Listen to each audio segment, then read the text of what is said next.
মাটির দেশ, যার কারণে আমাদের নদী, খাল, পুকুর, গাছপালা, মাঠ সবকিছু ঠিকঠাক মতো রাখতে হবে, নইলে আমরা থাকবো না, আমাদের অবস্থা খারাপ হবে, থাকবো অনেক শেষ হয়ে যাব। গ্রামগঞ্জে গেলে এখন পুকুর বলতে গেলে পাওয়া যায় না, সব ভরাট হয়ে যাচ্ছে, সব মটার। তারপরে হচ্ছে খালগুলো যারা ভরে তারা অবশ্যই টাকা পয়সার কিছু মালিক, জেন্টলম্যান। এই অসভ্য জেন্টলম্যানদের আমাদের থামাতে হবে সিরিয়াসলি। সুতরাং অনেক কথা আসলে পিনাকি ভট্টাচার্যের ভিডিওগুলো দেখে নেবেন, এবং ইন্ডিয়ার এই আচরণের মাধ্যমে আমরা ক্ষতিগ্রস্ত হব না, স্পষ্টভাবে মনে রাখবেন, বরং আমাদের জাতীয় ঐক্য আরও সুদৃঢ় হবে।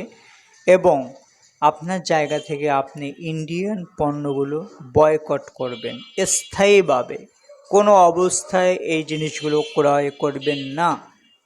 পণ্যের গায়ে সব